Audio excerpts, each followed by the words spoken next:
그래서 피곤하기도 힘들 만큼 날 위해 가신 그 고난의 길, 날 위해서 피 한 방울까지 흘리신 주님의 그 사랑, 평생 다 갚아도 갚을 길이 없는 줄로 믿습니다.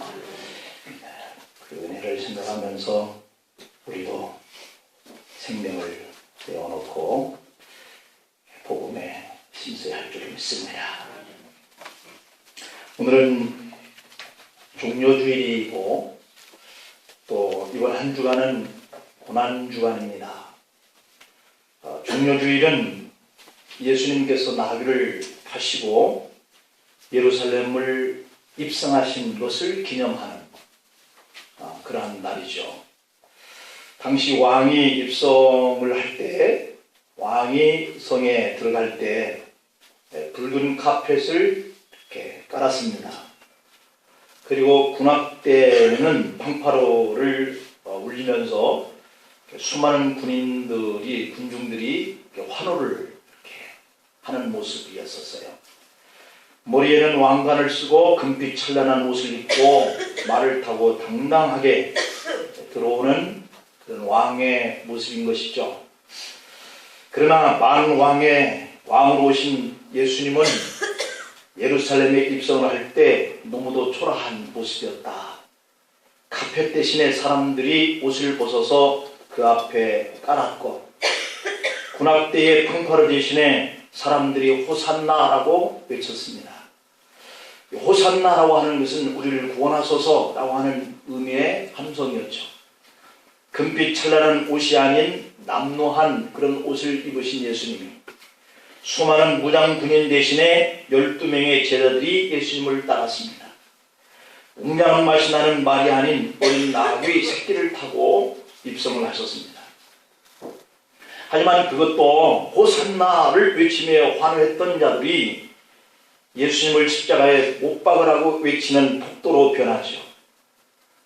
십자가에 못 박으라고 하는 그 당시의 모습은 황제를 모독한 정치범이나 아니면 사형수들만 처형하는 가장 잔인한 사형 집행 방법이 십자가형이었습니다.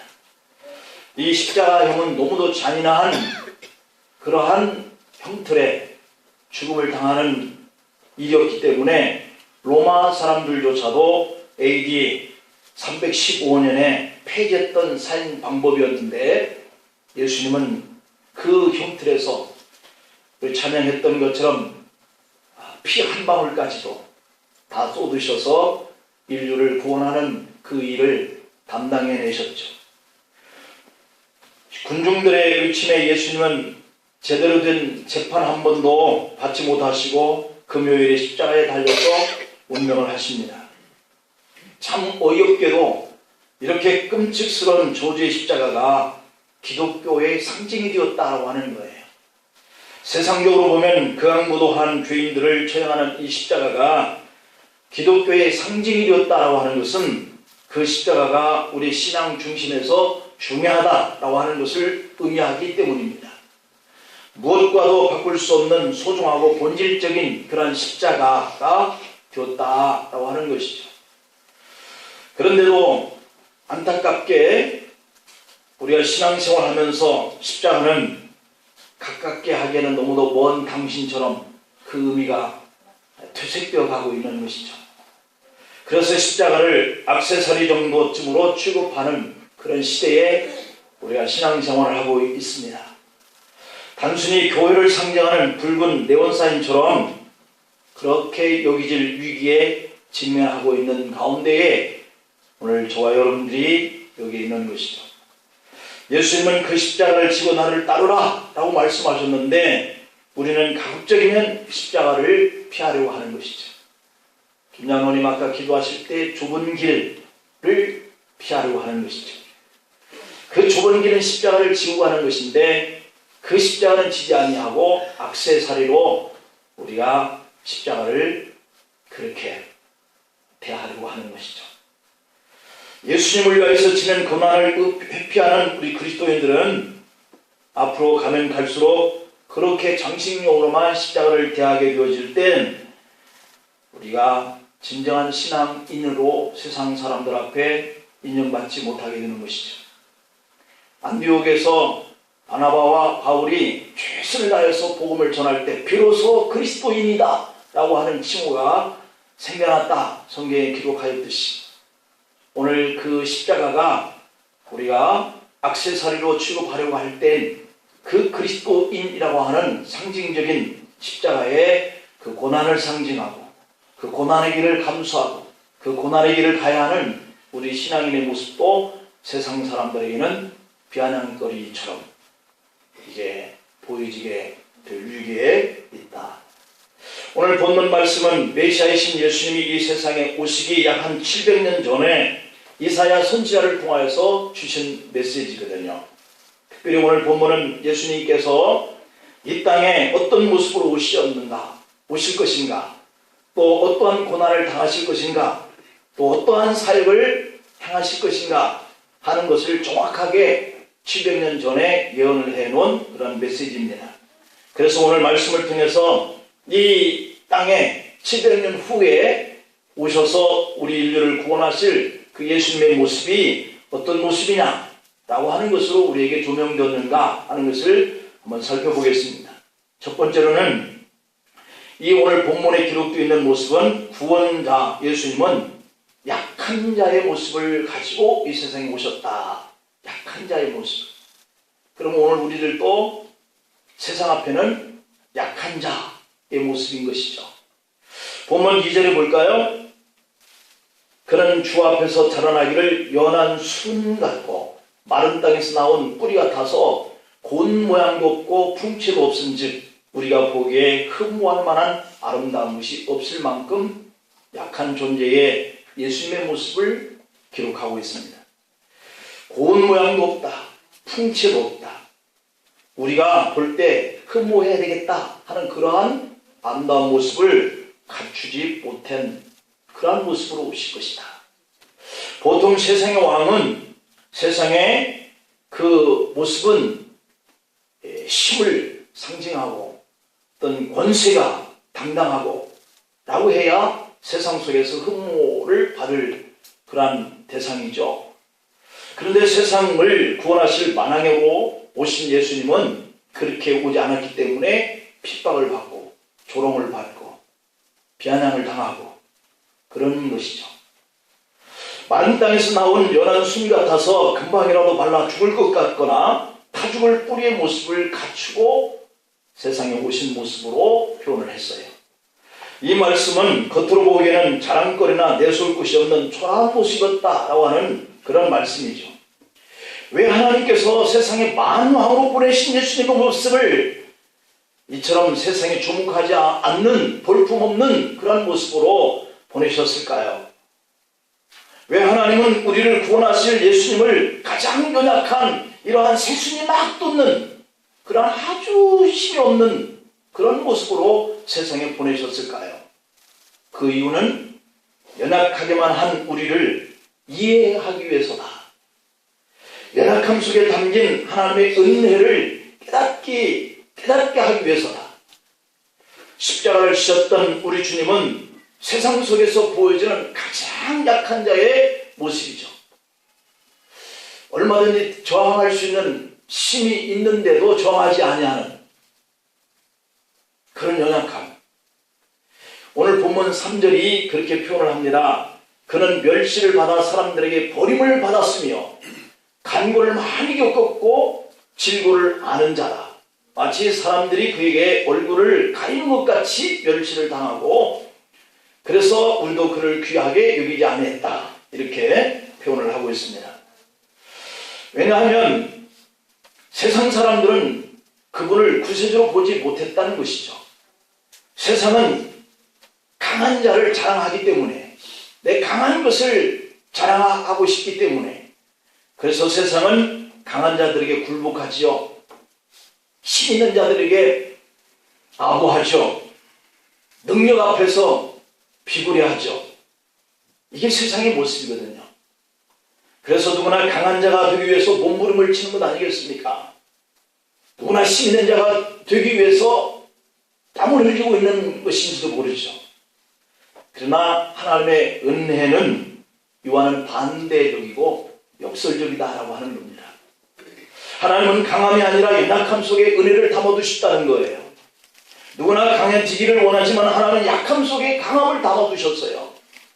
여러분, 하나님이 그렇게 하시는 이유가 뭘까? 누구나 이렇게 강해지고 싶을 때 약한 존재로 그 속에 강한 것을 숨겨두는 그런 이유가 뭘까? 하나님의 사랑이라고 하는 것은 부드러운 사랑 속에서 창조하는 힘이 있기 때문이에요. 강한 자들, 힘 있는 자들은 누군가의 견제를 받게 되어 있어요. 5월 9일에 있을 대통령 후보로 나온 사람들을 보면 서로 강하다고 주장하고 강한 자신의 모습을 자랑합니다. 그러나 그 강한 자들은 보면 견제를 받고 있어요. 서로 간에 그 사람들의 약점을 끌어내서 자꾸 무너지게 하는 이러한 일들로 공격을 받고 있어요.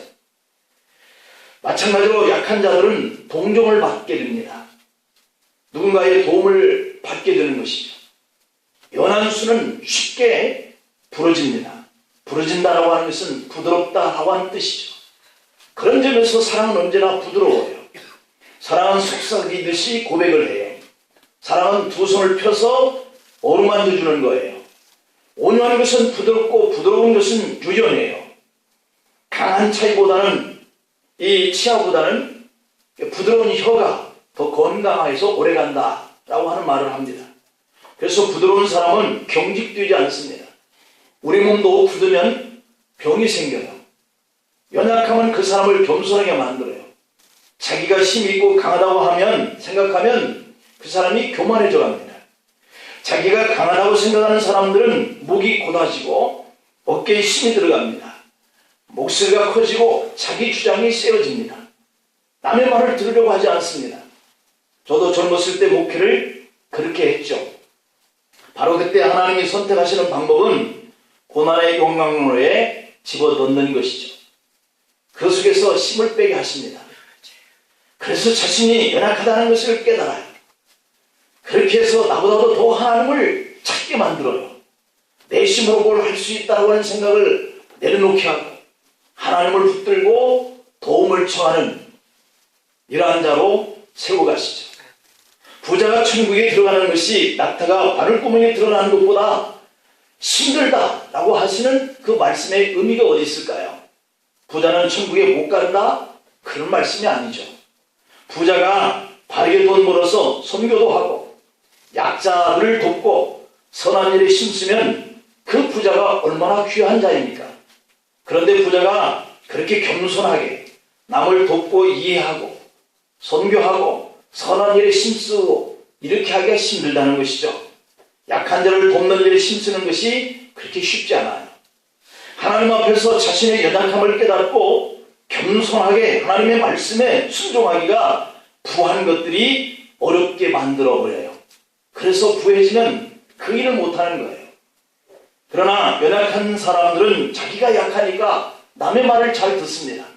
내가 약하니까 다른 사람도 그럴 것이다 여기고 이해하고 존중할 줄 아는 거죠. 자신이 크게 아파본 사람은 아픈 사람의 심정을 이해합니다. 자신이 굶어본 사람은 가난한 사람들의 마음을 이해합니다. 자신이 경제적으로 어려움을 당했던 사람은 다른 사람의 아픔을 이해하고 도와주려고 합니다. 약한 자는 자신의 약함 속에서 하나님의 강함을 깨닫죠. 그래서 바울은 내가 약할 바로 그때에 곧 강함이다 이렇게 역설적으로 표현을 했어요.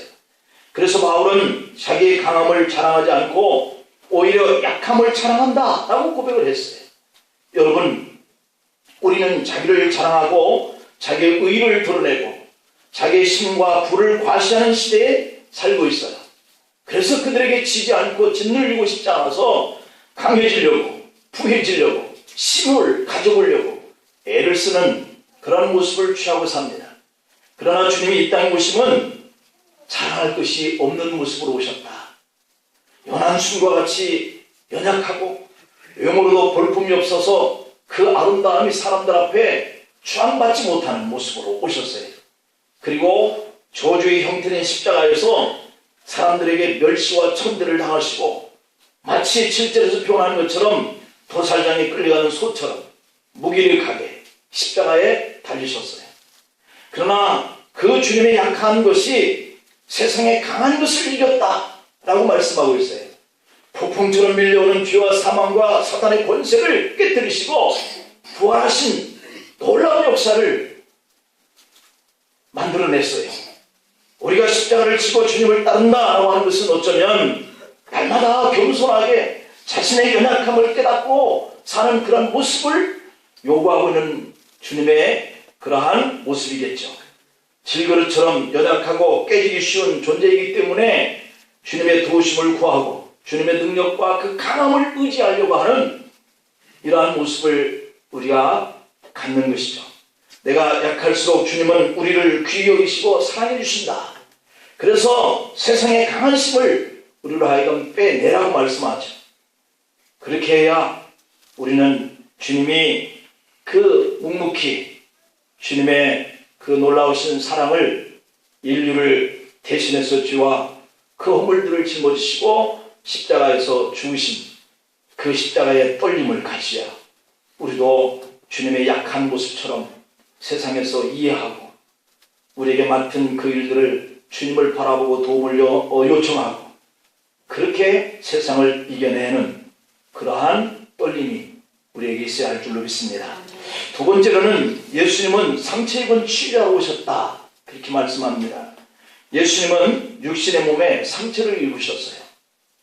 로마 군병이 내리치는 그 채찍에 온 몸에 피투성이가 되었지.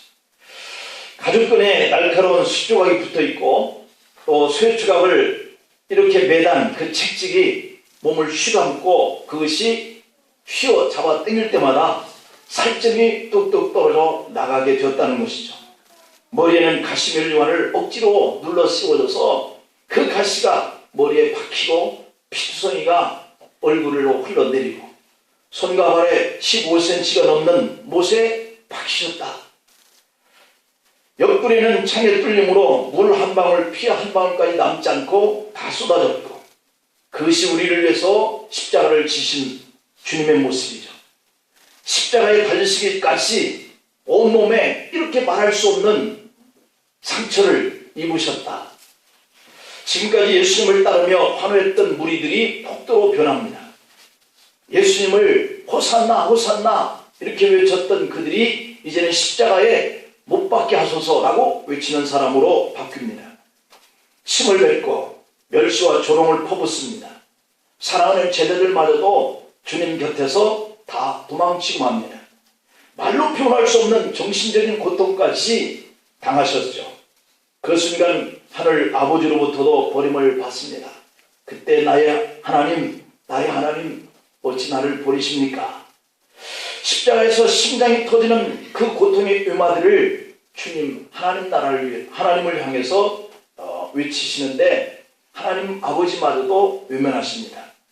왜 하나님은 독자 아들 예수님마저 상처를 입게 하셨을까? 그 이유가 오늘 본문 5절에 기록이 되어 있죠. 그가 찔림은 우리의 허물 때문이요 그가 상함은 우리의 죄악 때문이다. 그가 징계를 받음으로 우리는 평화를 누리고 그가 채찍에 맞음으로 우리는 나음을 받았도다. 우리가 나음을 받게 하기 위해서 그분은 그와 같은 찔림을 당하셨다. 예수님이 채찍에 맞으신 것은 예수님의 온몸에 피를 흘리신 것은 바로 여러분과 저의 모든 죄와 허물 때문이다. 모든 인류의 죄 때문이다 라고 말씀합니다. 예수님은 죄가 없으신 분이시지만 죄에 빠져서 죽을 수밖에 없는 우리를 구원하시기 위해서 십자가에서 몸부림치셔야 했다. 우리는 상한 갈대와 같은 그런 존재입니다. 겉은 온전해 보이지만 우리 내면은 많은 상처가 도사리고 있습니다. 고슴도치처럼 움직일 때마다 그 상처들이 자신을 찔러댑니다. 아픔을 주고 슬픔을 줍니다. 예수님이 고난을 받으시고 피 흘리신 이유는 이렇게 죄로 물들어 이렇게 마음의 상처로 인해서 슬퍼하고 자신을 찌르는 우리를 치유하기 위해서다 라고 말씀합니다. 우리의 상처를 치유하시려다가 상처를 받으신 분이 예수님이시다. 사람으로 당할 수 없는 모든 상처를 그분은 온몸으로 경험을 하셨다는 거예요. 그래서 우리는 주님 앞에 나오면 육신과 내면의 상처를 치유해 주시도록 요청을 해야 할 줄로 믿습니다. 상처를 치유하는 성경적인 요청이 세 가지가 있는데, 하나는 자신이 아프다라고 하는 이 사실을 인정하라는 거예요. 왜냐하면 그분이 우리의 상처를 대신 십자가에서 해결해 주셨기 때문에 주님 앞에 나올 때마다 주님, 제가 아픕니다. 치유해 주세요. 이것을 고백하라는 것이죠. 많은 사람들이 자신이 아프다는 것을 감춥니다. 진정으로 치유받기를 원한다면 아픈 것을 드러내시기를 축복합니다. 우리 몸이 아프면 병원에 가서 의사 앞에 칭찬을 받죠. 솔직하게 아픈 것을 말해서 정확한 처방을 받아야 하죠. 상담학에서도 이렇게 말을 해요. 드러내지 않는 상처는 결코 치료될 수 없다라고 말합니다. 관계 속에서 받은 상처라고 한다면 상대방에게 내가 너 때문에 많이 아파, 이것을 말할 수 있고 인정할 수 있고 드러내야 해결되듯이 우리도 주님 앞에서 드러내시고 고백을 해야 주님을 통해서 그 아픔이 치료될 줄로 믿습니다. 두 번째 성경적인 방법을 보면 자신의 상처에 대해서 책임을 지라 이렇게 말하고 있어요. 받은 상처는 관계 속에서 서로 간에 받기 때문에 나만 받는 것이 아니라 관계하는 상대방도 이미 상처를 주는 자도 받는 것이죠. 상처를 주는 대상은 이웃집 아저씨가 아니고 아줌마가 아니기 때문이에요. 가장 가까운 친한 사람들 사이 속에서 상처를 주고받고 있기 때문이에요. 문제는 상처 때문에 누군가를 탓하기 시작하면 우리의 상처는 계속해서 치유되지 않는다는 점이에요. 분노, 원망, 이것이 내가 해결하지 못하고 드러내지 못하고 이건 내 책임이다라고 하는 생각을 갖지 못하면 그것에 노예가 된다는 거예요. 우리의 마음은 쓴뿌리로 가득 차버리게 된다는 거죠. 누군가에 의해서 상처를 받았을지라도 그 상처의 책임은 분명히 본인에게도 있다라고 하는 것을 인정하는 것에서부터 치유가 된다는 것이죠. 그런데 나는 잘못이 하나도 없다라고 생각하기 때문에 일방적인 상처를 받았다라고 생각하기 때문에 내 상처는 내 책임도 있다라고 하는 것을 인정하지 않기 때문에 그것을 치유받을 수가 없는 것이죠. 그런 거로 치유를 받기를 원하면 그 책임이 내게도 있다라고 하는 것에서부터 출발을 해야 그 상처를 치유받게 된다. 인정하는 것이죠. 그 다음에 세 번째 방법은 치유를 받고자 하는 열망을 가지고 하나님께 기도하자라고 하는 것에 치유가 있다는 거예요. 내 치유가 무엇이라는 것을 고백하고 나도 그 치유에 대한 그러한 상처를 준 장본이기도 하다라고 하는 것을 인정하고 그리고 주님께 기도하기 시작하라. 그러면 그 어떤 상처도 치유되지 않는 것이 없다. 상처와 질병에 대한 책임을 회피하는 구실을 삼을 때가 있습니다. 그런데 예수님은 병든 자를 치유하실 때 반드시 그 마음속에 낫고자 하느냐 물으셔요. 낫고자 하느냐. 그 열망을 주님은 보시는 거예요. 태어날 때부터 걷지 못하는 자를 향하여 네가 낫기를 원하느냐 물었어요. 주님 앞에 모든 아픔과 고통, 이런 슬픔과 눈물, 상처를 가지고 우리가 왜 나와야 하느냐면 그분이 그걸 해결해 주기 위해서 오셨기 때문에 그분 앞에 나를 드러내는 거예요. 주님 이렇게 아픕니다. 그리고 이 아픔의 책임도 내게 충분히 있습니다 하는 것을 인정하고 그리고 주님께 기도하면 그 상처를 치유하기 위해서 오셨던 그 주님이기 때문에 치유가 나타날 줄 믿습니다. 그래서 모든 아픔과 고통, 슬픔과 눈물, 상처를 가지고 나오시는 것 그리고 책임을 전가하지 말고 주님 앞에 고백하는 것 그럴 때 주님의 십자가의 보혈이 그 상처를 덮게 되고 상한 마음이 치유되고 질병이 떠나가고 회복되는 역사가 일어나는 줄 믿습니다. 마지막으로 예수님은 화해자의 모습으로 오셨다. 십자가의 그 복음은 그 핵심이 화해예요. 용서예요. 그래서 하나님은 우리의 모든 죄를 예수님께 대신 담당시키셨다. 오늘 본문 6절에 보면 우리는 다 양 같아서 그릇 행하여 각기 제 길로 갔거늘 여호와께서는 우리의 모두의 죄악을 예수님께 담당시켰다. 그에게 담당시켰다라고 말씀합니다. 예수님은 우리 죄 때문에 십자가에서 징벌과 저주를 받으셨어요. 예수님은 십자가에서 우리의 죄를 용서하시려고 보혈을 흘려주셨어요. 그러므로 우리는 죄가 얼마나 무서운 것인가 하는 것을 인식하는 깨달음이 필요해요. 죄는 무서운 것이다. 죄는 사람을 종으로 만든다. 죄는 사악한 고리대금 업자와 같은 것이다. 한번 우리에게서 죄와 허물이 드러나는 것이 이 사단에게 이제 잡히기만 하면 사단은 우리를 그 빚을 갚으라 쫓아다니는 이런 고리대금 업자와 같이 행세를 한다는 것이. 그래서 돈을 빌려주고 그들은 그 사람을 노예로 만들죠. 죄는 사람들의 자유를 이렇게 박탈시켜요. 그 죄가 우리 마음속에서 올라올 때마다 나는 이미 지옥불에 던져질 존재처럼 내 자신이 스스로 나를 정죄하여서 내 마음의 기쁨을 상실하게 만들고 자유를 상실하게 만드는 이러한 저주를 가져다 줍니다. 아담과 하와가 죄가 들어온 이후로 그는 숨어버렸죠. 그리고 온 인류를 저주받게 만들었죠. 그 죄가 사람들에게 저주를 불러왔고 재앙을 불러다 줬습니다. 그래서 죄는 불행을 가져다 주고 가난을 가져옵니다. 죄는 질병을 불러오고 하나님의 심판을 불러옵니다. 우리 몸의 질병은 과로나 스트레스, 음식이나 환경오염, 유전적인 그런 요소 등도 많은 원인이 있어요. 그러나 근본적으로는 그것들이 다 죄의 뿌리에서 온 결과다. 죄는 결국 죄의 삭스로 사망을 가져온다 그랬어요. 그래서 죄는 하나님과 우리의 사이를 갈라놓았어요. 그리고 마귀에게 종로를 타게 만들었어요. 그래서 하나님은 예수 그리스도를 사람들에게 보내신 줄 믿습니다.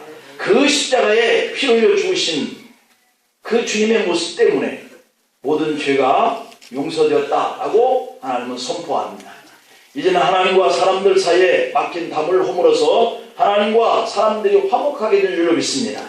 이것이 바로 십자가를 통해서 베푸르신 최고의 은혜인데 더 이상 죄 짓지 않고 죄에게 종노릇하지 않기를 축복합니다. 그러기 위해서 그 십자가에 피 한 방울 남김없이 우리의 죄와 허물을 지시기 위해서 온갖 오멸을 당하고 또 그렇게 약한 모습을 통해서 우리 인류를 구원해 주신 그 주님의 사랑, 이것 앞에 우리의 영혼이 떨림이 있어야 돼요.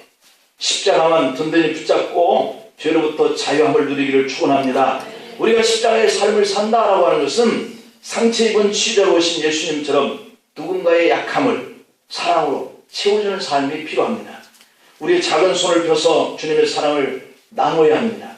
그 속에서 십자가의 사랑이 다시 나타나야 돼요. 우리에게 주신 주님의 십자가의 떨림으로 이와 같은 사명이, 이와 같은 소명이 우리에게 있음을 믿으시고 또한 한 주간 주님의 그 고난에 내가 죄와 허물이 용서되었고 주님과 내 관계가 화목되었고 나의 모든 아픔과 상처들이 치유되었고 이제는 내가 죄에서 자유함을 입고 하나님 능력 가운데서 사는 주님의 자녀인 것을 믿음으로 여러분들이 승리해 갈 수 있기를 축원합니다. 기도하시겠습니다. 하나님 아버지, 십자가의 그 고통이 너무 크고 그 사랑이 너무도 깊어서 우리는 그 생각만 해도 내 영혼에 떨림이 옵니다. 하나님, 이 떨림이 주의 사랑을 많이 받아서 감사함으로 기쁨으로 표현되어져서 약한 자들을 위해서 우리가 십자가를 지고 그들의 모든 허물과 죄를 우리도 이해하고 용서하고 세심을 공급받는 그러한 삶을 출발해 가는 저희들 되게 하여 주옵소서. 예수님의 이름으로 기도하옵나이다. 아멘.